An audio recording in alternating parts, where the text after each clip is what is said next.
Okay, appreciating ഫിക്ഷനിലെ the remaining chapter the paper menagerie ആണ് discuss ചെയ്യുന്നത്. ആസ് ഐ ടോൾഡ് യു, നമുക്ക് just ഒന്ന് പെട്ടെന്ന് ഓടിച്ചു പോവാം പേപ്പർ മാനേജറിയിൽ എന്താണ് സംഭവിക്കുന്നത് എന്നുള്ള കാര്യം. See, it is written by Ken Liu. He is a very popular Chinese American author. And ഈ ചൈനീസ് അമേരിക്കൻ എന്ന് പറയുമ്പോൾ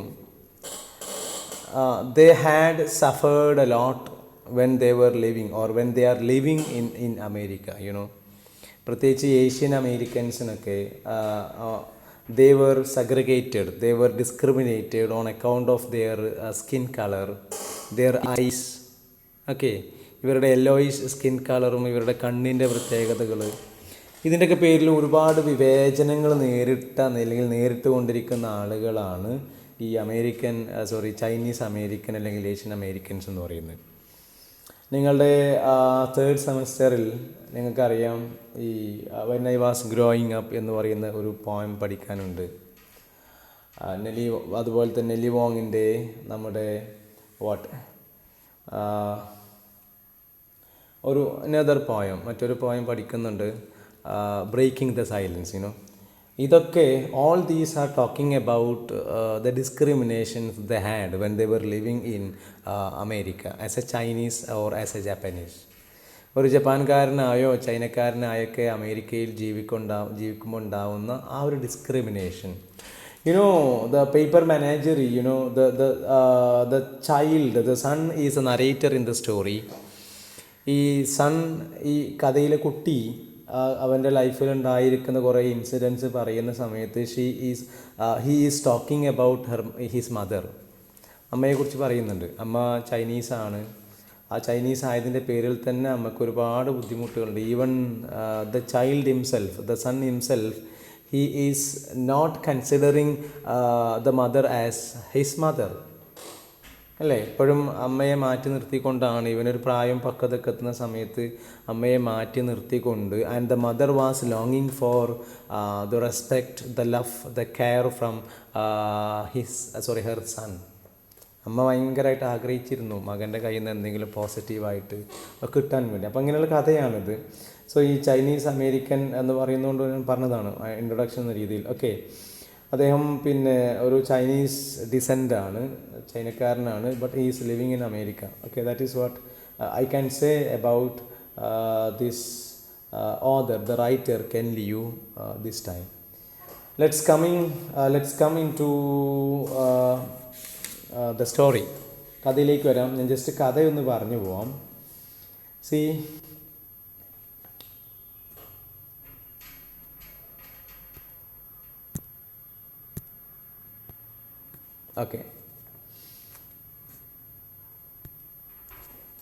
Okay. So we have the son as a narrator in the story and his name is Jack. Jack എന്ന് പറയുന്ന ഒരു narrator, ഒരു കഥ പറയുന്ന ആളാണ്, നായകനാണ് ഈ നമ്മുടെ കഥ പറയുന്നത്. And he is the son of an white father and Chinese mother. അമ്മ ചൈനക്കാരിയാണ്, ഇവൻ്റെ അച്ഛൻ വെള്ളക്കാരനാണ്. ഓക്കെ, വെള്ളക്കാരനായ ഒരു അച്ഛൻ ഒരു ചൈനക്കാരിയെ കെട്ടി അതിലുള്ള ഒരു മകനാണ് നമ്മുടെ ഈ ജാക്ക് എന്ന് പറയുന്നത്. ഇവനിപ്പോൾ താമസിക്കുന്നത്, ഹീസ് ലിവിങ് ഇൻ കണക്റ്റിക്കറ്റ് എന്ന് പറയുന്ന സ്ഥലത്താണ് ഇവൻ താമസിക്കുന്നത്.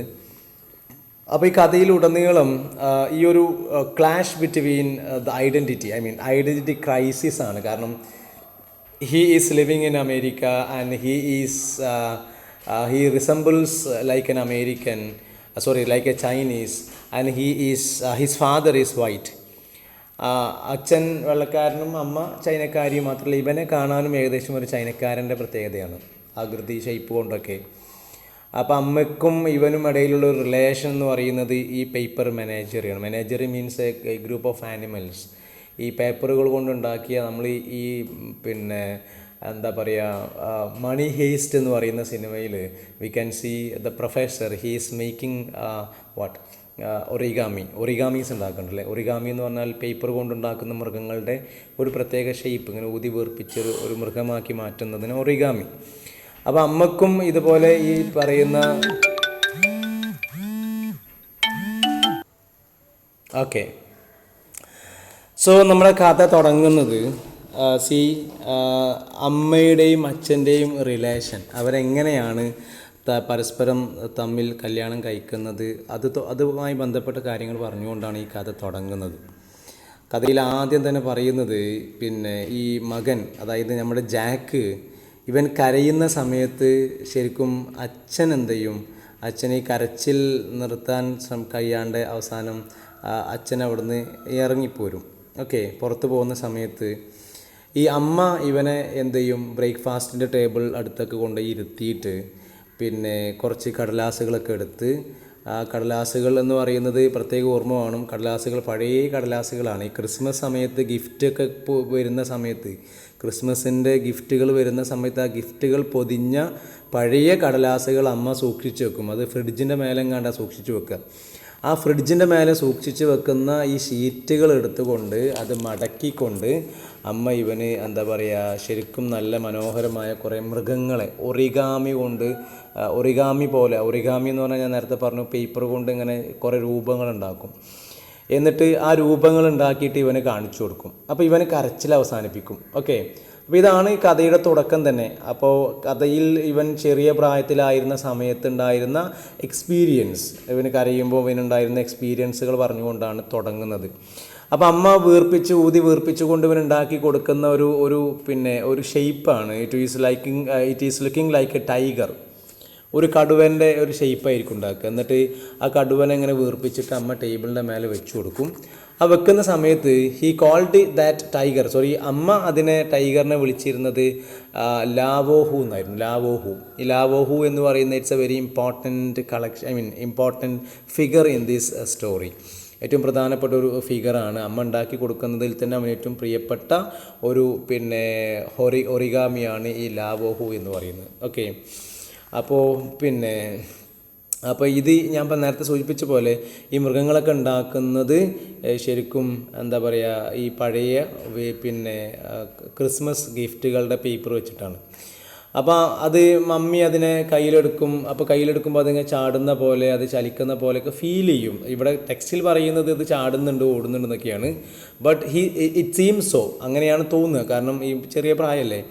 അപ്പോൾ എന്നിട്ട് അമ്മ അത് ശരിക്കും അത് ഒറിഗാമി എന്ന് പറയുന്നത് it's A kind of magic എന്നൊക്കെ പറഞ്ഞിട്ട് അമ്മ അതിനെങ്ങനെ പറഞ്ഞു കൊടുക്കും. ഓക്കെ, അപ്പോൾ ഒറിഗാമി എന്തെന്നുണ്ടായി എന്ന് പറയുന്നുണ്ട്. ഒറിഗാമി ശരിക്കും ജപ്പാനീസിലെ ഒറിഗാമി എന്നീ രണ്ട് വാക്കുകൾ കൂട്ടി യോജിപ്പിച്ചിട്ടാണ് ഒറിഗാമി എന്നുണ്ടായ ഒരു വേർഡ് ഉണ്ടായിട്ടുള്ളത്.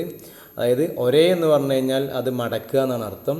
അതുപോലെ കാമി എന്ന് പറഞ്ഞാൽ പേപ്പർ മടക്കുക, പേപ്പർ മടക്കിക്കൊണ്ടുണ്ടാക്കുന്ന ഒരു പ്രത്യേക എന്താ പറയുക ഷെയ്പ്പുകൾ, മൃഗങ്ങളൊക്കെ ഉണ്ടാക്കുന്നതിനാണ് ഒറിഗാമി എന്ന് പറയാം. ഓക്കെ, അപ്പോൾ ഇതാണ് ഒന്നാമത്തെ പാരഗ്രാഫിൽ പറയുന്നത്. That means his mother was so close to him during his childhood. ഇവൻ്റെ ചെറുപ്പകാലത്ത് അമ്മ വളരെ ക്ലോസ് ആയിരുന്നു. മാത്രമല്ല ഇവൻ്റെ കരച്ചിൽ വന്നാൽ അച്ഛന് പോലും കരച്ചിൽ മാറ്റാൻ സാധിക്കില്ലായിരുന്നു. അമ്മ ഒറിഗാമികൾ ഉണ്ടാക്കി കൊടുക്കുമായിരുന്നു. അങ്ങനെയാണ് ഇവൻ്റെ കരച്ചിൽ മാറ്റിയിട്ടുണ്ടായിരുന്നത്. ശേഷം പറയുന്നത് how did his father find his mother, അമ്മയെ എവിടെ നിന്നാണ് കണ്ടെത്തിയെന്ന് പറയുന്നുണ്ട്. അമ്മ ശരിക്കും എങ്ങനെയാണ് അമ്മയുമായി പരിചയപ്പെട്ടത്? കാരണം ഹിസ് മദർ വാസ് ചൈനീസ് അല്ലേ, ചൈനക്കാരായ അമ്മേനെ എവിടുന്ന് കണ്ടെത്തി എന്ന് പറയുന്നുണ്ട്. അതായത് ശരിക്കും അമ്മയെ കണ്ടെത്തിയിട്ടുള്ളത് it is from N advertisement, ഒരു പരസ്യത്തിൽ നിന്നാണ് ശരിക്കും അമ്മയെ അച്ഛൻ കണ്ടെത്തിയിട്ടുള്ളത്. ഏകദേശം 1973 ഈ പറയുന്ന എന്താ പറയുക, അച്ഛൻ ഇങ്ങനെ ഈ കല്യാണം കഴിക്കുന്ന ഈ മാട്രിമോണി, ഇന്നത്തെ മാട്രിമോണിയൊക്കെ പോലെയുള്ള ഒരു കമ്പനിയിൽ അല്ലെങ്കിൽ ഒരു സൈറ്റ് പോലെ അല്ലെങ്കിൽ അവരുടെ പരസ്യത്തിൽ ഇങ്ങനെ എന്താ പറയുക അമ്മയുടെ ഫോട്ടോ കണ്ടു. ഓക്കെ, അപ്പോൾ അതിൽ അമ്മൻ്റെ വയസ്സൊക്കെ കൊടുത്തിട്ടുണ്ടായിരുന്നു. അന്ന് നമുക്ക് 18 വയസ്സ് എന്നാണ് കാണിച്ചത്. അതായത് നമ്മളെ ഈ പ്രൊഫൈൽ കൊടുക്കുന്ന സമയത്ത് 18 വയസ്സായിട്ടുണ്ട്. അമ്മയ്ക്ക് ഡാൻസ് ഭയങ്കര ഇഷ്ടമാണ്, ഇംഗ്ലീഷ് നന്നായിട്ട് അറിയും, പിന്നെ ഇത്രയും കാര്യങ്ങളൊക്കെ അമ്മയെ കുറിച്ചിട്ട് ആ ഒരു മാഗസിനിൽ അമ്മയുടെ ഫോട്ടോ സഹിതം വന്നിട്ടുണ്ടായിരുന്നു. അപ്പോൾ ഇത് കണ്ടപ്പോൾ അച്ഛന് ഇൻട്രസ്റ്റിംഗ് ആയി, അച്ഛന് താല്പര്യം തോന്നി. അങ്ങനെ അച്ഛൻ അമ്മയ്ക്ക് ഒരു കത്ത് എഴുതി. പിന്നെ അങ്ങനെ ഈ കമ്പനി അവരുടെ കത്തുകൾ പരസ്പരം അങ്ങോട്ടും ഇങ്ങോട്ടും കൈമാറി. അങ്ങനെ അവസാനം ഹോങ്കോങ്ങിലെത്തി. അമ്മയെ കാണാൻ വേണ്ടി അച്ഛൻ ഹോങ്കോങ്ങിലെത്തി. പിന്നെ മാത്രമല്ല ഈ അമ്മക്ക് ശരിക്കും ഇംഗ്ലീഷ് അറിയൂല. അതേസമയം അച്ഛൻ്റെ കത്തിന് മറുപടിയായിട്ട് തിരിച്ച് കത്തുകൾ അയച്ചിട്ടുണ്ടായിരുന്നത് ഈ കമ്പനിയായിരുന്നു, ഈ മാട്രിമോണി കമ്പനിയായിരുന്നു. അമ്മ എഴുതുന്നു എന്ന രീതിയിൽ കത്ത് തിരിച്ചയച്ചിട്ടുണ്ടായിരുന്നത്. ശരിക്കും അമ്മ എന്ന് പറയുന്നത് കൃത്യമായിട്ട് ഇംഗ്ലീഷ് അറിയാത്തൊരു ലേഡിയാണ്. അമ്മയ്ക്ക് ആകെ അറിയാവുന്ന 2 വാക്കുകൾ ഹലോ, ഗുഡ് ബൈ എന്നുള്ള കാര്യങ്ങളൊക്കെയാണ്. പക്ഷേ അച്ഛൻ എന്ത് ചെയ്തു, നല്ലൊരു മനുഷ്യനായതുകൊണ്ട് അച്ഛൻ ഇങ്ങനെ ആ കാര്യം അതിനങ്ങനെ ഉൾക്കൊണ്ടു. അതായത് അതിൻ്റെ പേരിൽ കമ്പനിയിൽ പോയി പിന്നെ പ്രശ്നം ഉണ്ടാക്കാനോ ഒന്നും നിന്നിട്ടില്ല. അങ്ങനെ അച്ഛൻ ഒരു ട്രാൻസ്ലേറ്ററുടെ സഹായത്തോടു കൂടി അമ്മയുമായിട്ട് സംസാരിച്ചു. അങ്ങനെ അവസാനം അച്ഛൻ തിരിച്ച് അമേരിക്കയിലേക്ക് വന്നു. ഓക്കെ. മാത്രമല്ല അമേരിക്കയിൽ ചെന്നതിന് ശേഷം അച്ഛൻ അമ്മക്ക് അമേരിക്കയിൽ പോകാനുള്ള എല്ലാ പേപ്പേഴ്സും തയ്യാറാക്കി. അങ്ങനെ ആഫ്റ്റർ എ ഇയർ, ഒരു കൊല്ലമൊക്കെ കഴിഞ്ഞപ്പോൾ പിന്നീട് അവർക്കിടയിൽ എന്തുണ്ടായി, ഒരു കുട്ടി ഉണ്ടായി. അപ്പോൾ ഇതാണ് അമ്മയുമായിട്ടുള്ള ബന്ധപ്പെട്ട ഇവൻ്റെ കഥ. ഓക്കെ. ഇങ്ങനെയാണ് ശരിക്കും അമ്മയെ അച്ഛൻ കണ്ടെത്തിയിട്ടുള്ളത്. ഓക്കെ. ഇതാണ് സെക്കൻഡ് പാരഗ്രാഫ് അല്ലെങ്കിൽ അടുത്ത സെക്ഷനായിട്ട് പറയുന്നത്. ഇനി അടുത്തത് ഈ അമ്മയുമായിട്ടുള്ള ഇവൻ്റെ ഒരു ഇൻറ്റിമസി, അടുപ്പം, ഏറ്റവും നല്ല അടുപ്പം ആണ് ശരിക്കും ഇതിലൂടെ ബാക്കിയുള്ള ഈ റിമൈനിങ് പാർട്ടിൽ മുഴുവനല്ല, അടുത്ത തൊട്ട് ശേഷം വരുന്നത് അമ്മയും ഇവനും തമ്മിൽ എത്രത്തോളം അടുപ്പമുണ്ടായിരുന്നു എന്നാണ് പറയുന്നത്. എന്ന് പറഞ്ഞു കഴിഞ്ഞാൽ ശരിക്കും അമ്മ ഇവന് അന്നുണ്ടാക്കി കൊടുത്തിരുന്ന ഈ ഒരു ടൈഗർ, നമ്മൾ നേരത്തെ പറഞ്ഞ ഒരു ടൈഗറിനെ മാത്രമല്ല, ലാവോഹു എന്ന് പറയുന്ന ടൈഗറിനെ മാത്രമല്ല ഉണ്ടാക്കി കൊടുത്തിരുന്നത്, ഒരുപാട് തരത്തിലുള്ള പിന്നെ മൃഗങ്ങളെ അച്ഛൻ ഉണ്ടാക്കി കൊടുത്തിട്ടുണ്ടായിരുന്നു. അമ്മ ഉണ്ടാക്കി കൊടുത്തിട്ടുണ്ടായിരുന്നു. അതായത് കുറേ ആടുകളും മാനും ബഫലോസ് ഇങ്ങനെയുള്ള കുറേ മൃഗങ്ങളൊക്കെ അമ്മ ഉണ്ടാക്കി കൊടുത്തു. എന്നിട്ട് അവൻ പറയുന്നത് അതൊക്കെ അവൻ്റെ റൂമുകളിൽ ഇങ്ങനെ ഓടിച്ചാടി നടക്കുന്നുണ്ടായിരുന്നു എന്നൊക്കെ പറയുന്നുണ്ട്. ഓക്കെ. അപ്പോൾ ഇതാണ് അമ്മ ആ സമയത്ത് അമ്മയുമായിട്ട് നല്ലൊരു അടുപ്പം ഉണ്ടായിരുന്നു. മാത്രമല്ല ഈ ലാവോഹു എന്ന് പറയുന്ന ഈ മൃഗം മറ്റു മൃഗങ്ങളെ പേടിപ്പിക്കുമായിരുന്നു എന്നൊക്കെ പറയുന്നുണ്ട്. ഓക്കെ. അങ്ങനെ യെസ്. മാത്രമല്ല ഈ ഒരു ഒറിഗാമിയുമായിട്ട് ഇവൻ്റെ റിലേഷനാണ് പിന്നീട് പറയുന്നത്. ഒറിഗാമിയുമായിട്ടുള്ള റിലേഷൻ എന്ന് പറഞ്ഞു കഴിഞ്ഞാൽ ഈ മൃഗങ്ങൾ ചിലപ്പോൾ പിന്നെ എന്തെങ്കിലുമൊക്കെ പ്രശ്നങ്ങളൊക്കെ ഉണ്ടാക്കും. അതായത് പിന്നെ ടേബിളിൽ വെക്കുന്ന മൃഗങ്ങൾ അല്ലെങ്കിൽ ഈ പറയുന്ന ഒറിഗാമി മൃഗങ്ങൾ ചിലപ്പം സോസിലേക്കോ കറിയിലേക്കൊക്കെ ചാടുക, കാറ്റടിക്കുമ്പോൾ അതിലേക്ക് വീഴും എന്നാണ് ഉദ്ദേശിക്കുന്നത്. പക്ഷേ ഇവനെ സംബന്ധിച്ച് it was like A living thing. മാത്രമല്ല പിന്നെ ഇവിടെ ഒരു പ്രധാനപ്പെട്ട ചോദ്യം ഉണ്ടായിരുന്നു ഈ പരീക്ഷയ്ക്ക്, നിങ്ങൾക്ക് പ്രതീക്ഷിക്കേണ്ട ഒരു ചോദ്യം കൂടെയാണ് ഇതിന്ന്. അതായത് ഒരിക്കൽ ദേഷ്യം വന്നു. ആ ദേഷ്യം വന്ന സമയത്ത് ശരിക്കും പിന്നെ കുറച്ച് പക്ഷികൾ വന്നിട്ട് നമ്മുടെ മൃഗത്തെ കടിച്ചു. ലാവോഹു എന്ന് പറയുന്ന ഈ ലാവോഹുവിനെ കടുവയെ കടിച്ചിട്ടുണ്ടായിരുന്നു. കടിച്ചിട്ട് ഇവൻ്റെ ചെവിയൊക്കെ കീറിക്കളഞ്ഞു. അപ്പോൾ ഈ ചെവി കീറിക്കളയാനുള്ള റീസൺ, അല്ലെങ്കിൽ പരീക്ഷയ്ക്ക് നിങ്ങൾ ടെക്സ്റ്റ് ബുക്കിൻ്റെ ബാക്കിൽ ഒരു ചോദ്യം കാണുന്നുണ്ട്, പിന്നെ എന്തുകൊണ്ടാണ് പിന്നെ ലാവോഹു പിന്നെ പക്ഷികളുടെ അടുത്തേക്ക് പിന്നീട് പോവാത്തത് എന്ന് ചോദിക്കുന്നുണ്ട്. ഓക്കെ. പക്ഷികളുടെ അടുത്തേക്ക് ഇവൻ പിന്നീട് പോകുന്നില്ല, അല്ലെങ്കിൽ ഈ മൃഗത്തെ പിന്നെ കൊണ്ടുപോകുന്നില്ല.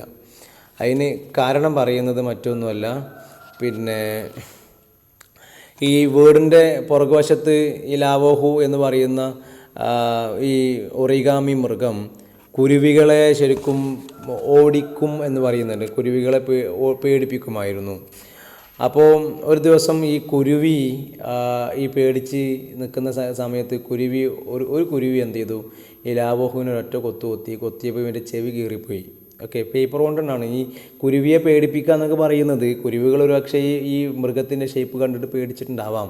അപ്പോൾ ഒരു ദിവസം കുരുവി കൊത്തിയ സമയത്ത് ഈ കുരുവി എന്ത് ചെയ്തു, പിന്നെ ഇവൻ്റെ ചെവി കീറിപ്പോയി. അങ്ങനെ ജാക്ക് ഇത് കണ്ട് ജാക്കിന് സങ്കടമായി. അങ്ങനെ അവസാനം അമ്മ അതിനെ എന്ത് ചെയ്തു, ഈ പിന്നെ ഒരു ടേപ്പ്, ഒരു പ്ലാസ്റ്റർ എടുത്തിട്ട് ഒട്ടിച്ചു കൊടുത്തു. ഇങ്ങനെയൊക്കെ പറയുന്നുണ്ട്.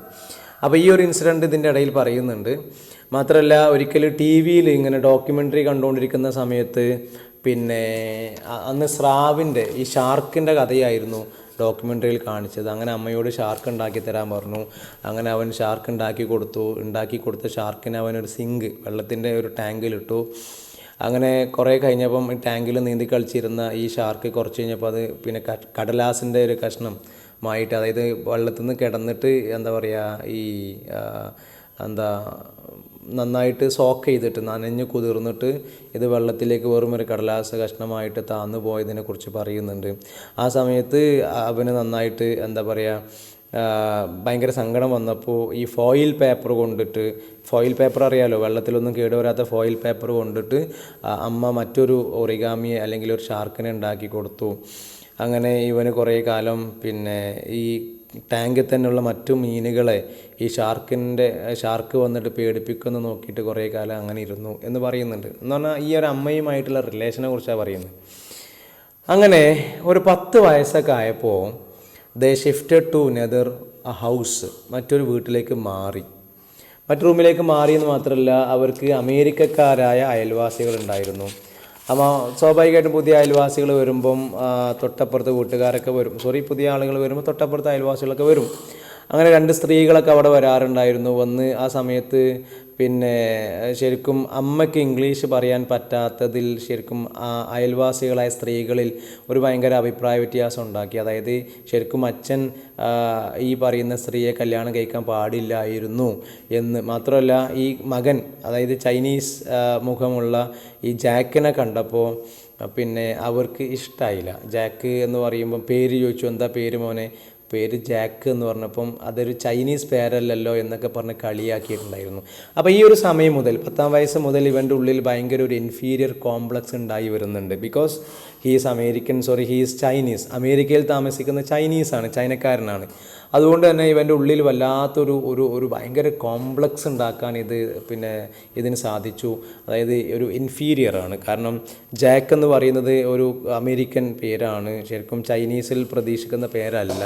ഇവനെ കാണാൻ ചൈനക്കാരനെ പോലെയുണ്ട്. അപ്പോൾ അതിൽ നിന്നൊക്കെ ഇവൻ മനസ്സിലാക്കുന്നത് ചൈനക്കാരൻ മോശമാണ്, ഒരു അമേരിക്കയിൽ പോയി ചൈനക്കാരനെ ജീവിക്കാൻ കഴിയൂല എന്നൊക്കെ തുടങ്ങിയിട്ടുള്ള കാര്യങ്ങൾ, അതൊക്കെയാണ് ഇവൻ്റെ മനസ്സിലുണ്ടാവുന്നത്. പിന്നെ ഇവൻ്റെ അയൽവാസിയായ ഒരു കുട്ടിയുമായി ബന്ധപ്പെട്ടിട്ട് ജാക്കിൻ്റെ എക്സ്പീരിയൻസ് പറയുന്നുണ്ട്. ഈ ജാക്കിനൊരു അയൽവാസി ഉണ്ടായിരുന്നു, ഒരു ആൺകുട്ടിയുടെ പേര് മാർക്ക് എന്നാണ് അവൻ്റെ പേര്. ഈ മാർക്കിൻ്റെ കയ്യിൽ കുറേ കളിപ്പാട്ടങ്ങളുണ്ട്. ആ കളിപ്പാട്ടങ്ങളിൽ ഏറ്റവും പ്രധാനപ്പെട്ടതാണ് ഈ സ്റ്റാർ വാർസിലെ ഫിഗേഴ്സ്. ഈ പറയുന്ന സിനിമ ഇതിലുള്ള കുറേ ഫിഗേഴ്സ്, അതിലെ കുറേ കഥാപാത്രങ്ങളുണ്ടായിരുന്നു എൻ്റെ കയ്യിൽ. ഓക്കെ, അപ്പോൾ ഇവൻ്റെ സ്വാഭാവികം കുട്ടികൾ പരസ്പരം ടോയ്സിനെ കുറിച്ചൊക്കെ സംസാരിക്കും. അപ്പോൾ ഇവൻ ഈ വീട്ടിലേക്ക് വരുമ്പോൾ സ്റ്റാർ വാർസ് ഫിഗേഴ്സുമായിട്ട് വരും. എന്നിട്ട് ഇവൻ്റെ കയ്യിലുള്ള അതായത് ജാക്കിൻ്റെ കയ്യിലുള്ള കളിപ്പാട്ടങ്ങൾ കാണിച്ചു കൊടുക്കാൻ വേണ്ടി പറയുമ്പം ജാക്കിൻ്റെ കയ്യിൽ ആകെ ഉണ്ടായിരുന്നത് ഈ പേപ്പർ മെനാജറിയാണ്. ഈ പേപ്പർ മെനാജറി പിന്നെ ഇവന് കാണിച്ചു കൊടുക്കും. ആർക്ക്? മാർക്കിന് കാണിച്ചു കൊടുക്കും. അപ്പം മാർക്ക് അവനെ ശരിക്കും കളിയാക്കും. ഓക്കെ, അതായത് ഇവൻ കൊണ്ടുവരുന്ന സമയത്ത് പിന്നെ ഈ പറയുന്ന ലാവോഹു, ഈ പറയുന്ന മൃഗങ്ങളൊക്കെ ഇവർക്കൊക്കെ ഇവരുടെ കളറൊക്കെ ഫെയ്ഡായി. മാത്രമല്ല ഇവരുടെ ടേപ്പൊക്കെ, അതായത് അവിടെയും ഇവിടെയൊക്കെ കീറിയ സ്ഥലങ്ങൾ ടേപ്പൊക്കെ ഒട്ടിച്ചിട്ട് വളരെ എന്താ പറയുക, ഒരു ലോക്കൽ സാധനങ്ങളായിരുന്നു ഇവൻ കൊണ്ടുവന്ന് കൊടുക്കുക. ഓക്കെ, അപ്പോൾ ഈ ലാവോഹൂനൊക്കെ കാണിച്ചു കൊടുക്കുമ്പോൾ ഞാൻ പറയും ഇവനോട്, ഇത് എൻ്റെ ടൈഗറാണ്, this is my shark, this is my giraffe എന്നൊക്കെ പറഞ്ഞിട്ട് ഞാൻ ഓരോ മൃഗങ്ങളെയും അവന് പരിചയപ്പെടുത്തി കൊടുക്കും. പക്ഷേ അവയൊക്കെ കണ്ടാൽ ശരിക്കും മറ്റൊരാൾക്ക് കാണുമ്പം that is not that much impressed, അത്രയൊരു ഇംപ്രസ്ഡ് അല്ല. കാരണം മറ്റാളെ കയ്യിലുള്ളത് ശരിക്കും ഒറിജിനൽ ടോയ്സ്, അത് നല്ല സ്റ്റാർ വാർസ് ആക്ഷൻ ഫിഗേഴ്സിൻ്റെ ടോയ്സ് ഉണ്ട്. ഇവൻ കാണിച്ചു കൊടുക്കും പഴയ പേപ്പർ കൊണ്ടുണ്ടാക്കിയ കുറേ മൃഗങ്ങളൊക്കെ കാണിച്ചു കൊടുക്കുമ്പം ആ കുട്ടിയെ സംബന്ധിച്ച് ഇവന് പിന്നെ എന്താ പറയുക, മാർക്കിനെ സംബന്ധിച്ച് ജാക്കിനോട് വല്ലാത്ത പുച്ഛായിരുന്നു. ഓക്കെ, മാത്രമല്ല പിന്നെ മാർക്ക് അവസാനം ഈ തന്ത്രം കണ്ടെത്തി. അതായത് ഇവൻ ഈ പേപ്പറൊക്കെ മണത്ത് നോക്കിയിട്ട് അമ്മ ഇത് ശരിക്കും വേസ്റ്റ് പേപ്പർ കൊണ്ടുണ്ടാക്കിയതാണ് എന്ന് പറഞ്ഞ് മാർക്ക് ജാക്കിനെ കളിയാക്കി. ഓക്കെ, മാർക്കിനെ സംബന്ധിച്ച് ഇത് വെറും വേസ്റ്റാണ്, പക്ഷെങ്കിൽ ജാക്കിനെ സംബന്ധിച്ച് അത് വലിയ ഒരു സംഭവം തന്നെയാണ്. ഓക്കെ, അപ്പം ഇങ്ങനെ ജാക്ക് കളിയാക്കിയപ്പോൾ ഇവനും ശരിക്കും അതിലേക്ക് നോക്കിയപ്പോൾ അവനും തോന്നി ഇത് വെറും പേപ്പർ കൊണ്ട് ഉണ്ടാക്കിയതാണല്ലോ എന്നൊക്കെ. അങ്ങനെ ഇവൻ്റെ കയ്യിലൊരു ഓബി വാൻ ഉണ്ടായിരുന്നു, ഒരു വാന്, ഒരു ഉരുട്ടിക്കളിക്കുന്ന വാന്. അങ്ങനെ ഈ ലാവോഹു ശരിക്കും അത് തട്ടിയിട്ട്, ലാവോഹു എന്ന് പറഞ്ഞാൽ ഇവൻ്റെ കയ്യിലുള്ള, ജാക്കിൻ്റെ കയ്യിലുള്ള പേപ്പർ മെനാജറിയിലുള്ള ഒരു മൃഗം, ഒരു കടുവയാണ്. ആ ലാവോഹു ആ പറയുന്ന ഇവൻ്റെ ഓബി വാൻ, ഈ മാർക്കിൻ്റെ ഓബി വാനിനെ തട്ടി തള്ളിയിട്ടു, താഴെയിട്ടു ടേബിൾ വന്ന്. അപ്പോൾ അത് താഴെയിട്ടു എന്ന് മാത്രമല്ല, അതിൻ്റെ ഫ്രണ്ട് ഭാഗം അത് പൊട്ടി.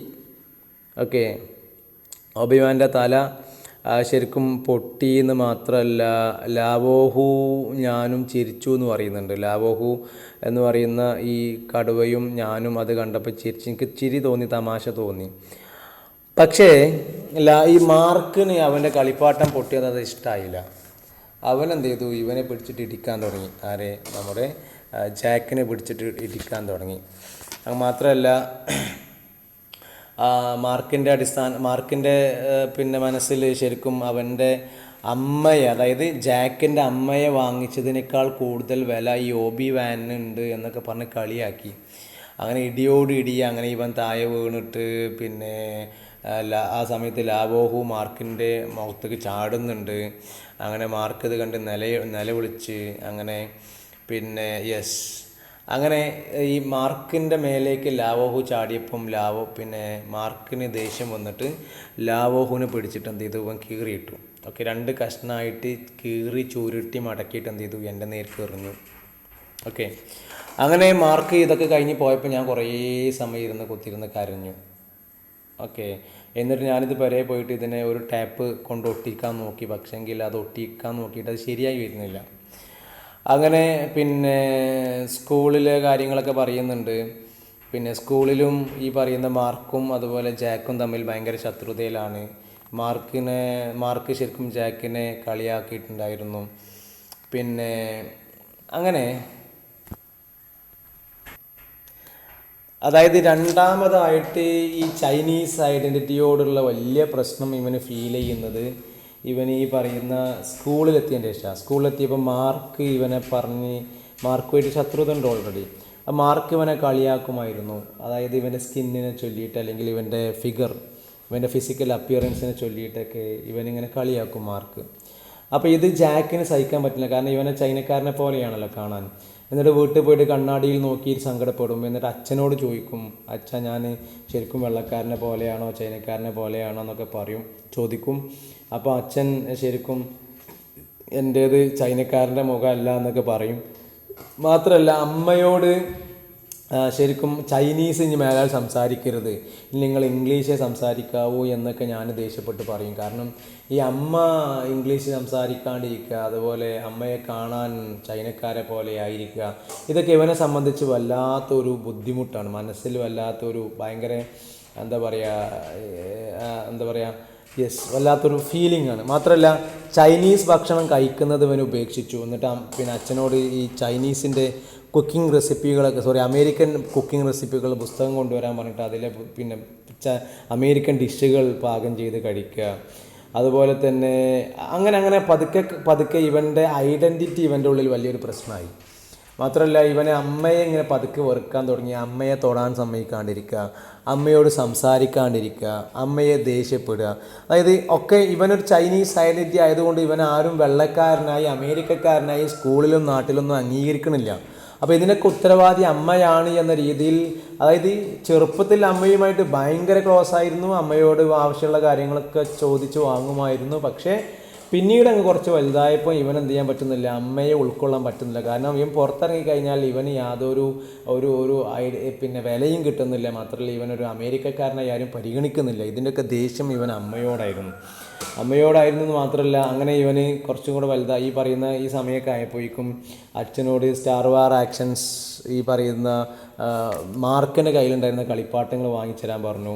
അവൻ അച്ഛൻ കളിപ്പാട്ടം വാങ്ങിച്ചു കൊടുത്തു. ഓബി വാനെ കിട്ടിയപ്പം ഓബി വാനിന് മാർക്കിൻ്റെ കയ്യിൽ കൊടുത്തു. കാരണം മുമ്പ് പൊട്ടിച്ചതായിരുന്നല്ലോ, അതുകൊണ്ട് അത് തിരിച്ചു കൊടുത്തു. അങ്ങനെ ഇവൻ്റെ ഈ പേപ്പർ മെനാജറിയാണ് അമ്മയായിട്ടുള്ള ബന്ധം. ഈ അമ്മയുമായിട്ടുള്ള ബന്ധമുണ്ടായിരുന്ന പേപ്പർ മെനാജറികൾ മൊത്തം ഒരു പെട്ടിയിലിട്ടിട്ട് പൂട്ടിയിട്ട്, ഒരു ഷൂ ബോക്സിലിട്ട് പൂട്ടിയിട്ട് ഒരു കോണിൽ കൊണ്ടുവച്ചു. ഓക്കെ. മാത്രമല്ല ഈ അമ്മയോട് ദേഷ്യം കൂടി വരിക. അമ്മ ചൈനീസിൽ എന്തെങ്കിലും പറഞ്ഞാൽ ഇവൻ സമാധാനം പറയില്ല.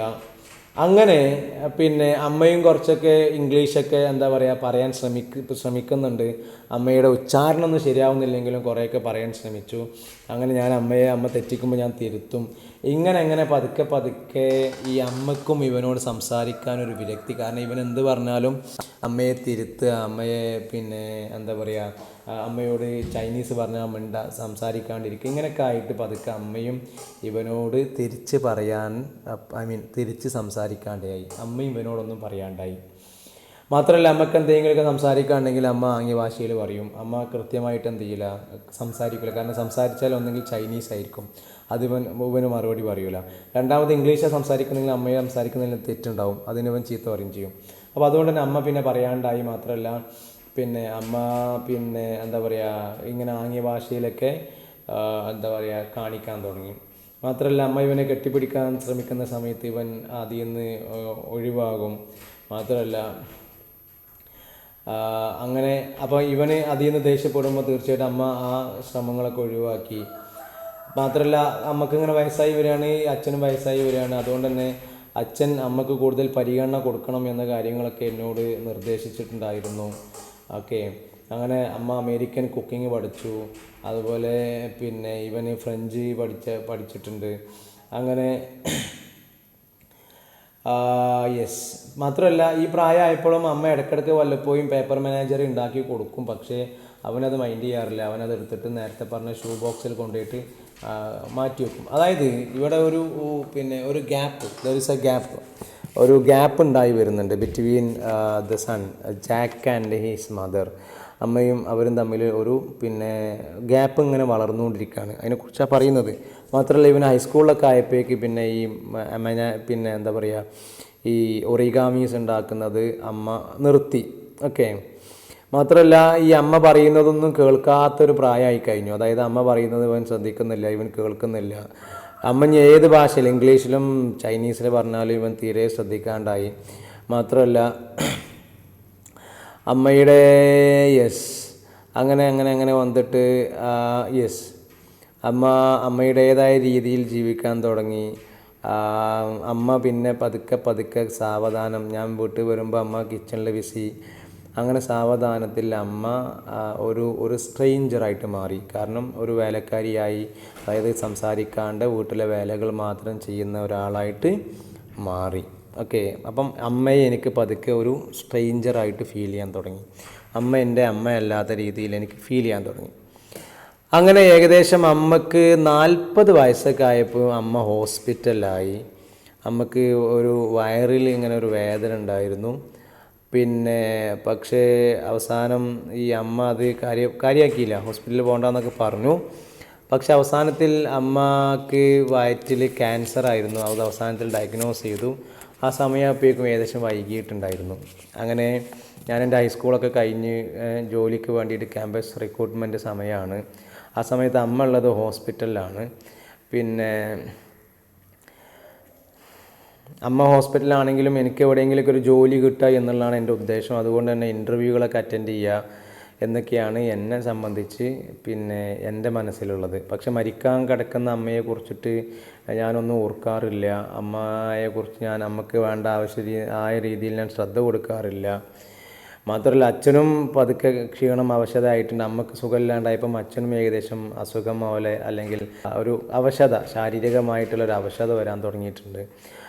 അപ്പോൾ മാത്രമല്ല ഇവനെ സംബന്ധിച്ച് അമ്മയോടുള്ളതിനേക്കാൾ കൂടുതൽ അമ്മയെ അച്ഛനോടായിരുന്നു കൂടുതൽ അടുപ്പം ഉണ്ടായിരുന്നത്. ഓക്കെ. അങ്ങനെ ഏകദേശം എന്താ പറയുക, അമ്മ ഹോസ്പിറ്റലിലാണ്. ഇവനാണെങ്കിൽ ഈ പറയുന്ന ജോലി നോക്കുന്നതിനെ തിരക്കിലാണ്. ഓക്കെ. എന്നിട്ട് അമ്മ അവസാനമായിട്ട് ഇവൻ അടുത്തേക്ക് വിളിച്ചിട്ട് പറയുന്നുണ്ട്, അമ്മേൻ്റെ കാര്യത്തിൽ ഈ വിഷമിക്കണ്ട, ഒരു കാര്യം എൻ്റെ കാര്യങ്ങളൊക്കെ എന്ത് ചെയ്യണം, പൂർണ്ണമായിട്ടും കാര്യങ്ങളൊക്കെ ഉഷാറാക്കി ചെയ്യണം. ഹോസ്പിറ്റലിൽ അമ്മ പറയാണ്, ആ സമയത്ത് അമ്മ ഇവനെ തൊട്ടുകൊണ്ട് സംസാരിക്കുന്നുണ്ട്. ഈ തൊട്ടുകൊണ്ട് സംസാരിക്കുമ്പോഴൊക്കെ ഇവൻ്റെ മനസ്സ് അവിടെ അല്ല ഉള്ളത്, ഇവന് പിറ്റേന്ന് പോകാനുള്ള യാത്രയെ കുറിച്ചിട്ടാണ് ഇങ്ങനെ ചിന്തിക്കുന്നത്. ഓക്കെ, അങ്ങനെ പിന്നെ നമുക്ക് ആ സമയത്ത് ഭയങ്കര ചുമയുണ്ട്. ചുമയുടെ സമയത്തൊക്കെ അമ്മ പറയുന്നുണ്ട്, ഞാൻ മരിക്കുകയാണെങ്കിൽ ഈ വിഷമിക്കരുത് കേട്ടോ എന്നൊക്കെ അമ്മ ഇങ്ങനെ ഇടയ്ക്കൊക്കെ പറയുന്നുണ്ട്. മാത്രമല്ല ഇവന് ഈ ചൈനയിലെ ഒരു പ്രത്യേക ആചാരമാണ് ഈ ക്യുമ്മിങ് എന്ന് പറയുന്നത്. ക്യുമ്മിങ്, ഓക്കെ. ഈ ക്യുമ്മിങ് എന്ന് പറഞ്ഞാൽ മറ്റൊന്നുമല്ല, ഈ മരിച്ചു പോയ ആൾക്കാരെ ഓർമ്മിക്കാനുള്ളൊരു ദിവസമാണ് ക്യുമ്മിങ് എന്ന് പറയുന്നത്. ഈ മരിച്ചു പോയ ആൾക്കാരുടെ ഇപ്പോൾ നമ്മൾ ആരെങ്കിലും മരിച്ചു പോയാൽ അവർക്ക് കത്ത് എഴുതുക, അവരുടെ വിശേഷങ്ങളൊക്കെ അറിയിക്കുക, ഇങ്ങനെയുള്ളൊരു ആചാരമാണ്. അപ്പോൾ അമ്മ പറയുന്നുണ്ട്, ഞാൻ മരിക്കുകയാണെങ്കിൽ ഈ വിഷമിക്കരുത്, ഈ ക്യുമ്മിങ് സമയത്ത് ഈ എന്ത് ചെയ്യണം, അവിടെ മേലെ വെച്ചിരിക്കുന്ന ബോക്സിൽ നിന്നും നിൻ്റെ ഈ മൃഗങ്ങളൊക്കെ പഴയ ഷൂ ബോക്സിൽ സൂക്ഷിച്ചിരിക്കുന്ന മൃഗങ്ങളൊക്കെ പുറത്തേക്ക് എടുത്തിട്ട് എന്ത് ചെയ്യണം, ഈ അമ്മയെ ഓർക്കണം, അമ്മ എന്നിൻ്റെ കൂടെ എന്നും ഉണ്ടാവും തുടങ്ങിയ കാര്യങ്ങളൊക്കെ അമ്മ പറഞ്ഞു കൊടുക്കുന്നുണ്ട്. ഓക്കെ, അങ്ങനെ പിന്നെ അങ്ങനെ കിമ്മിങ്ങിനെ കുറിച്ച് പറഞ്ഞപ്പോൾ ഇവൻ പറഞ്ഞു, എനിക്ക് നിങ്ങളെ ചൈനീസ് കലണ്ടറിനെ കുറിച്ചിട്ടൊന്നും അറിയില്ല അമ്മേ. പിന്നെ പക്ഷേ ആ സമയത്ത് അമ്മക്ക് കൂടുതൽ ചുമയുണ്ട്. മാത്രമല്ല അമ്മ എന്നോട് എന്തൊക്കെയോ പറയാൻ ശ്രമിക്കുന്നുണ്ട്, പക്ഷേ ചുമ കാരണം ഒന്നും പറയാൻ പറ്റുന്നില്ല. അങ്ങനെ പിന്നെ അച്ഛൻ തിരിച്ചു വന്നപ്പോൾ ഞാൻ അച്ഛനോട് എയർപോർട്ടിൽ പോകണമെന്ന് പറഞ്ഞു. അങ്ങനെ എയർപോർട്ടിലേക്ക് ഇവൻ പറക്കുന്ന സമയത്ത് താഴെ അമ്മ മരിച്ചിട്ടുണ്ടായിരുന്നു. ഓക്കെ, അങ്ങനെ അമ്മ മരിച്ചു കഴിഞ്ഞപ്പോൾ പിന്നെ അച്ഛനും ഈ നേരത്തെ പറഞ്ഞ പോലെ അമ്മയില്ലാത്തതിൻ്റെ ഒരു അവശത വല്ലാണ്ട് ഫീൽ ചെയ്യാൻ തുടങ്ങി. ഓക്കെ, അച്ഛനും പെട്ടെന്ന് വയസ്സായ പോലെയൊക്കെ തോന്നി. മാത്രമല്ല വീട്ടിലെ പണികളൊന്നും ചെയ്യാൻ ആളില്ലാത്തതുകൊണ്ട് വീടൊക്കെ ഒരു വലിയ വീട് പോലെ തോന്നി. അതുകൊണ്ട് തന്നെ അവർ ആ വീട് വിറ്റു എന്ന് മാത്രമല്ല, ഇവനപ്പോൾ തന്നെ ഗേൾ ഫ്രണ്ട് സൂസൻ എന്നാണ്. പിന്നെ അവർ ഈ സാധനങ്ങളൊക്കെ ഒരുക്കാൻ വേണ്ടിയിട്ട്, ഈ വീട്ടിൽ മാറുന്ന സമയത്ത് സാധനങ്ങളൊക്കെ സെറ്റാക്കാൻ വേണ്ടിയിട്ട് അച്ഛനെ സഹായിച്ചുകൊണ്ടിരിക്കുകയാണ്. അങ്ങനെ ആ ഒരു ഷൂ ബോക്സ്, മുമ്പ് ഒറിഗാമികൾ സൂക്ഷിച്ച് വെച്ച ഷൂ ബോക്സ് എൻ്റെ ശ്രദ്ധയിൽപ്പെട്ടു. അത് സൂസനാണ് ശ്രദ്ധിച്ചത് ആദ്യം. അങ്ങനെ പിന്നെ സൂസൻ അമ്മയെക്കുറിച്ചിട്ട് കുറേ കാര്യം പറഞ്ഞു. അമ്മ വലിയ ആർട്ടിസ്റ്റാണ്, അമ്മ നല്ല കഴിവുള്ള ആളാണെന്നൊക്കെ അമ്മയെക്കുറിച്ച് പറഞ്ഞു. ഓക്കെ, അങ്ങനെ ഏകദേശം അമ്മ മരിച്ചിട്ട് ഒരു 2 വർഷമൊക്കെ ആയിക്കാണോ സമയം. ഓക്കെ, അങ്ങനെ പിന്നെ ഇവനിങ്ങനെ ഒരു ദിവസം TV കണ്ടുകൊണ്ടിരിക്കുന്ന സമയത്ത് പെട്ടെന്ന് പഴയ മുമ്പ് കണ്ട ഈ സ്രാവിനെ പറ്റിയുള്ള ഡോക്യുമെൻ്ററി ഇവൻ ശ്രദ്ധയിൽപ്പെട്ടു. അങ്ങനെ അമ്മ ഈ ഡോക്യുമെൻ്ററി കണ്ടപ്പോൾ അമ്മ ഉണ്ടാക്കിയ സ്രാവിൻ്റെ ആ ഒരു ഒറിഗാമി ഇവൻ്റെ മനസ്സിലേക്ക് വന്നു. അങ്ങനെ പിന്നെ ഇവൻ എന്ത് ചെയ്തു, അത് ചെന്നു പിന്നെ തുറന്നു നോക്കി. അതായത് ഇവൻ്റെ അടുത്തുണ്ടായിരുന്ന പഴയ സംഭവങ്ങളൊക്കെ ഇവൻ പിന്നെ തുറന്നു നോക്കി. അപ്പോൾ അവിടെ കുറേ ഈ പറയുന്ന പിന്നെ പഴയ ഒറിഗാമി കാര്യങ്ങളൊക്കെ ഉണ്ടായിരുന്നു. ഓക്കെ, അപ്പോൾ ഈ ഒറിഗാമി ഓർമ്മ വന്നു. അതായത് ഈ പഴയ ഡോക്യുമെൻ്ററി കണ്ടപ്പം സ്രാവിനെ ഉണ്ടാക്കിയ ഒറിഗാമി ഓർമ്മ വന്നു. അങ്ങനെ ഒറിഗാമിയും അതുപോലെ മറ്റു സാധനങ്ങളൊക്കെ വേസ്റ്റ് പേപ്പറിലേക്ക് കൊണ്ടുപോയി ഇടാം എന്നൊക്കെ വിചാരിച്ചിട്ട് ഇവൻ അങ്ങോട്ട് ചെന്നപ്പോൾ പിന്നെ അത് എന്താ പറയുക, അതിൽ കുറേ പിന്നെ ഒറിഗാമികളൊക്കെ ഉണ്ടായിരുന്നു. മാത്രമല്ല അതിൽ ലാവോഹു ഉണ്ടായിരുന്നു. പിന്നെ അവനെ കുറിച്ചിട്ട് ഞാൻ കുറേ കാലങ്ങളായിട്ട് ഒന്നും ആലോചിച്ചിട്ടില്ല. അവൻ എന്നെക്കുറിച്ചും ഒരു പക്ഷേ ആലോചിച്ചിട്ടുണ്ടാവാൻ സാധ്യതയില്ല. അങ്ങനെ പിന്നെ സൂസൻ ഈ മൃഗങ്ങളൊക്കെ എടുത്തിട്ട് അവിടെയും വീടിൻ്റെ പല സ്ഥലങ്ങളിലും ഈ അപ്പാർട്ട്മെൻറ്റിൻ്റെ പല സ്ഥലങ്ങളിലും കൊണ്ടുപോയിട്ട് ഇങ്ങനെ ഡെക്കറേറ്റ് ചെയ്തു, അവിടെ കൊണ്ടുപോയി വെച്ചു. ലാവോഹു ആണെങ്കിൽ അത്യാവശ്യം മങ്ങിയത് കൊണ്ട് തന്നെ ഏതോ ഒരു മൂലയിൽ കൊണ്ടുപോയിട്ടാണ് വെച്ചത്. അങ്ങനെ ലാവോഹുവിനെ ഞാൻ ലാവോഹുവിനെ കണ്ടിട്ട് അവനെ തൊട്ട് തലോടി, അവൻ വാലെ കാട്ടി. അങ്ങനെ പെട്ടെന്ന് ലാവോഹു എൻ്റെ മടിയിൽ വന്നിരുന്നിട്ട് ലാവോഹു ഓട്ടോമാറ്റിക്കായിട്ട് ലാവോഹു സ്വയം തുറക്കാൻ തുടങ്ങി. അവൻ്റെ പേപ്പർ മടക്കുകളൊക്കെ അഴിച്ച് വെച്ച് തുറക്കാൻ തുടങ്ങി. അവൻ തുറന്നപ്പോൾ അതിൻ്റെ ഉള്ളിൽ കുറേ പിന്നെ അക്ഷരങ്ങൾ, ചൈനീസ് അക്ഷരങ്ങൾ ഉണ്ടായിരുന്നു. ഒരു കടലാസിൽ കുറേ എന്തൊക്കെ എഴുതി വെച്ചിട്ടുണ്ട് ചൈനീസിൽ. ഇവനാണെങ്കിൽ ചൈനീസ് വായിക്കാൻ അറിയില്ല. അതുകൊണ്ട് തന്നെ ഇവൻ ഈ ചൈനീസ് സാധനം എടുത്തിട്ട് നേരെ ടൗണിൽ ചെന്നു. ടൗണിൽ ചെന്നപ്പോൾ ഈ ചൈനീസ് ടൂർ ബസ്സുകളൊക്കെ നിർത്തുന്ന സ്ഥലത്ത് പോയപ്പോൾ അവിടെ ഒരു സ്ത്രീയെ കണ്ടു. ഒക്കെ ഒരു യങ്സ്റ്ററാണ്, ഒരു ചെറുപ്പക്കാരി സ്ത്രീയാണ്. ഇത് വായിക്കാൻ വേണ്ടിയിട്ട് സഹായിക്കാൻ ചോദിച്ചു. അങ്ങനെ സഹായിക്കാം എന്ന് പറഞ്ഞു. അങ്ങനെ അത് വായിച്ച് കേട്ടപ്പം ശരിക്കും എൻ്റെ മനസ്സ് വല്ലാണ്ടായി. അതായത് അമ്മയുടെ ലെറ്ററായിരുന്നു ഈ ഒറിഗാമിക്കുള്ളിൽ. അമ്മ പറയുന്നുണ്ട്, നമ്മൾ സംസാരിച്ചിട്ട് കുറേ നാളുകളായി, പിന്നെ ഞാൻ നിന്നെ പിന്നെ തൊടാൻ ശ്രമിക്കുന്നുണ്ടായിരുന്നു, ആ സമയത്ത് നീ എന്നോട് ദേഷ്യപ്പെടുന്നുണ്ടായിരുന്നു. മാത്രമല്ല അതുകൊണ്ട് തന്നെ എനിക്ക് നിന്നെ തൊടാൻ ഭയങ്കര ഭയമായിരുന്നു. പിന്നെ എനിക്ക് അതിശക്തമായ വേദനയുണ്ട്. അതുകൊണ്ടാണ് ഈ ഒരു തൊടാനോ സംസാരിക്കാനോ നീ സമ്മതിക്കാത്തത് കൊണ്ട് ഇതൊക്കെ എഴുതാമെന്ന് വിചാരിച്ചതാണ്.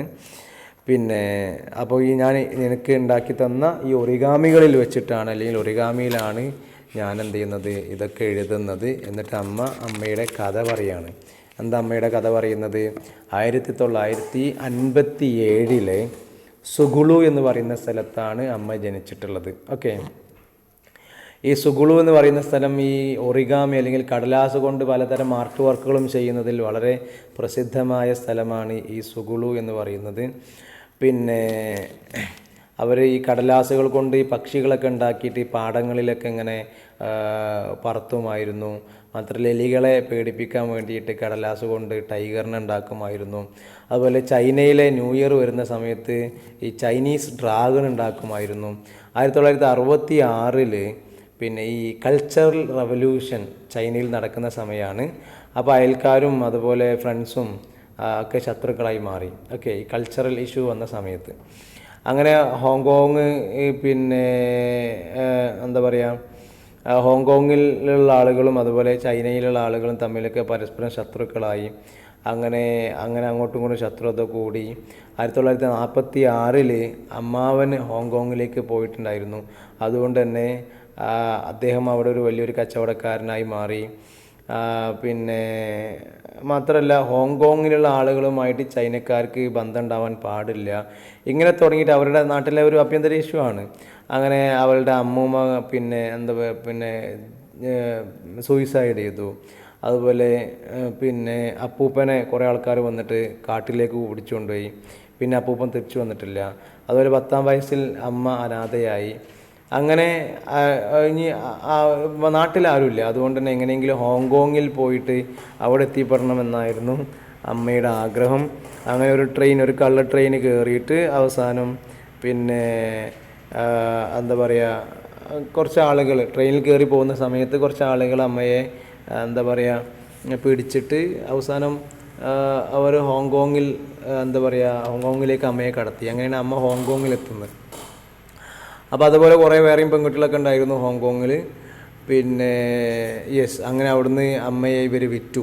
ഈ പറയുന്ന അമ്മയെ പിടിച്ചു കൊണ്ടുപോയ ആളുകൾ വേറൊരു കുടുംബത്തിന് വേണ്ടി വിറ്റു. അങ്ങനെ കുറേ കാലം, ഒരു 6 വർഷത്തോളം അമ്മ ഈ പറയുന്ന കുടുംബത്തിൻ്റെ പേര് പറയുന്നത് ചിൻ എന്നാണ് കുടുംബം. ആ ചിൻ കുടുംബത്തിൻ്റെ അടിമയായിരുന്നു അമ്മ ഒരു 6 വർഷക്കാലം. പിന്നെ അങ്ങനെ ഇരിക്കുന്ന സമയത്താണ് അമേരിക്കയിലെ പുരുഷന്മാർക്ക് സ്ത്രീകൾ ആവശ്യമുണ്ട് എന്നുള്ളൊരു പരസ്യം കാണുന്നത്. അവിടെ ഭക്ഷണം പാകം ചെയ്യാൻ, അതുപോലെ വീട് വൃത്തിയാക്കാൻ, പിന്നെ അമേരിക്കൻ ഹസ്ബൻഡുമാരെ നല്ല രീതിയിൽ നോക്കാൻ, ഇതിനൊക്കെ വേണ്ടിയിട്ടായിരുന്നു അവിടെ സ്ത്രീകൾ ആവശ്യമുണ്ടെന്നുള്ളൊരു ഒരു നോട്ടീസ് കണ്ടു. അങ്ങനെയാണ് ഈ കാറ്റലോഗിൽ അമ്മ പരസ്യം കൊടുക്കുന്നത്. പാചകം ചെയ്യാനും ഡാൻസ് കളിക്കാനും ഇംഗ്ലീഷൊക്കെ നന്നായി സംസാരിക്കാൻ അറിയും തുടങ്ങിയ കള്ളങ്ങളൊക്കെ പറഞ്ഞുകൊണ്ട് അമ്മ ഇങ്ങനത്തെ ഒരു എന്താ പറയുക നോട്ടീസിന് റിപ്ലൈ ചെയ്തത്. ഓക്കെ, അങ്ങനെയാണ് അച്ഛനെ കാണുന്നത്. കണക്കെട്ടിൽ അങ്ങനെ പിന്നെ അവരെത്തിപ്പെടുന്നതൊക്കെ ഇങ്ങനെയായിരുന്നു. ഓക്കെ, അപ്പോൾ അമ്മ അതിലൂടെ മകനെ വിവരം അറിയിക്കുകയാണ്, മോനോട് കാര്യങ്ങൾ പറയും. കാരണം നേരിട്ട് പറയാനൊന്നും ധൈര്യമില്ല ഈ കാര്യത്തിൽ. കാരണം നേരിട്ട് പറഞ്ഞു കഴിഞ്ഞാൽ സ്വാഭാവികമായിട്ടും തീർച്ചയായിട്ടും മകന് ഇഷ്ടാവില്ല. അതുകൊണ്ടാണ് ഇതൊക്കെ എഴുത്തിലൂടെ പറയുന്നത്. മാത്രമല്ല പിന്നെ അമ്മ പറയുന്നത്, അപ്പോൾ അങ്ങനത്തെ ഒരു കഷ്ടപ്പാടെന്നാണ് ഞാനിവിടെ എത്തിയിട്ടുള്ളത്. പിന്നെ നീ ജനിച്ചതിന് ശേഷമാണ് ശരിക്കും ഞാൻ ലൈഫൊന്ന് ആസ്വദിക്കാൻ തുടങ്ങിയത്, ജീവിതം ആസ്വദിക്കാൻ തുടങ്ങിയത്. എനിക്ക് എൻ്റെ വീട് പോലെ ആവാൻ തുടങ്ങിയത് നീ ജനിച്ചതിന് ശേഷമാണ്. മാത്രമല്ല എനിക്കും അച്ഛനും ഇടയിൽ ഒരു ട്രാൻസ്ലേറ്റർ എന്ന രീതിയിൽ നിനക്ക് നിൽക്കാൻ സാധിക്കും എന്നൊക്കെ ഞാൻ പ്രത്യാശിച്ചു. പക്ഷേ പിന്നെ നിൻ്റെ തൊലിയോ നിൻ്റെ ഷെയ്പ്പോ നിനക്ക് ഇഷ്ടമല്ലായിരുന്നു, മുടി ഇഷ്ടമല്ലായിരുന്നു. കാരണം അതൊക്കെ എന്നെപ്പോലെ ആയിരുന്നതുകൊണ്ട് എനിക്ക് ഇഷ്ടമല്ലായിരുന്നു എന്ന് എനിക്ക് മനസ്സിലായി. പിന്നെ എന്താണ് നീ എന്നെ ഇങ്ങനെ പിന്നെ കൂടുതൽ സംസാരിക്കാത്തത് എന്നോട്, എനിക്ക് ഭയങ്കര വിഷമമാണ്. അതുകൊണ്ട് കൂടുതൽ വിഷമമുള്ളത് കൊണ്ട് തന്നെ ഐ കാൺ റൈറ്റ് എനിമോർ, എനിക്കിനി എഴുതാൻ സാധിക്കുന്നില്ല എന്നും പറഞ്ഞുകൊണ്ട് അമ്മ കത്ത് അവസാനിപ്പിക്കുകയാണ്. അപ്പോൾ ഈ കത്ത് ഇങ്ങനെ വായിച്ചു കൊടുക്കുകയാണ്. ഞാൻ നേരത്തെ പറഞ്ഞ ബസ് സ്റ്റാൻഡിൽ പോയിട്ട് ഒരു ചൈനക്കാരി കത്ത് വായിച്ചു കൊടുക്കുകയാണ്. അങ്ങനെ കത്ത് വായിച്ചതിന് ശേഷം എന്താ പറയുക, ഈ കത്തുകളൊക്കെ പിന്നെ ഈ ചൈനക്കാർ തിരിച്ചു കൊടുത്തു. ആ സമയത്ത് ഇവന് വല്ലാത്തൊരു ഫീലിങ്ങിലായിരുന്നു. അതായത് പിന്നെ ഇവന് ഇത് ഉൾക്കൊള്ളാൻ സാധിച്ചില്ല. ദാറ്റ് മീൻസ് പിന്നെ ഇവന് ഈ ഒരു കാര്യം വളരെ വിഷമത്തോടു കൂടിയാണ് മനസ്സിലാക്കിയത്. എന്നിട്ട് അവൻ അവസാനം അവിടെ നിന്നിട്ട് പോവാണ്. ഓക്കെ, അങ്ങനെ എന്താ പറയുക, യെസ്, ഈ പറയുന്ന സ്ത്രീയും അവിടുന്ന് എണീറ്റ് പോയി. അങ്ങനെ ഇവൻ വീണ്ടും പഴയ പോലെ ലാവോഹുവിനെ ഈ പഴയ കോലത്തിലൊക്കെ ആക്കാൻ ശ്രമിച്ചു. എന്നിട്ട് അവനെ കൈകളിൽ ഇങ്ങനെ എടുക്കും. പഴയ അമ്മയുടെ ഓർമ്മ, അതായത് പിന്നീടാണ് അമ്മ നഷ്ടപ്പെട്ടതിന് ശേഷമാണ് അമ്മയുടെ വിലയും അമ്മയുടെ ഒരു സ്നേഹവും അമ്മയുടെ വേദനകളൊക്കെ ഇവൻ തിരിച്ചറിയുന്നത്. അപ്പോൾ പഴയ ഉണ്ടായിരുന്ന ഈ പറയുന്ന ലാവോഹുവിനെ വീണ്ടും പേപ്പറൊക്കെ ഒട്ടിച്ച് ശരിയാക്കി. അങ്ങനെ ഇവനിങ്ങനെ ശബ്ദം ഉണ്ടാക്കുന്നുണ്ട്. അതുപോലെ തന്നെ പിന്നെ അങ്ങനെയാണ് ഇവന് വീട്ടിലേക്ക് ഒരു തിരിച്ചു പോക്കുണ്ടായത്. ഓക്കെ, വീട്ടിലേക്ക് തിരിച്ചു പോകുന്ന പറഞ്ഞാൽ പഴയ ഇവൻ്റെ റിയൽ ഹോം വീട്ടിലേക്ക് തിരിച്ചു പോയത് അങ്ങനെയാണ്. So this is all about the story. ഇതാണ് ഈ കഥ എന്ന് പറയുന്നത്. സോ ഈ കഥ നിങ്ങൾ വായിച്ചിട്ടുണ്ടാവണം. എന്തായാലും നിങ്ങളൊന്ന് ഈ വോയിസ് ഒന്ന് കേൾക്കണം. എന്നിട്ട് അതിന് ശേഷം നിങ്ങളുടെ സംശയങ്ങളുണ്ടെങ്കിൽ നിങ്ങൾക്ക് എന്നോട് ചോദിക്കാം. Okay, thank you.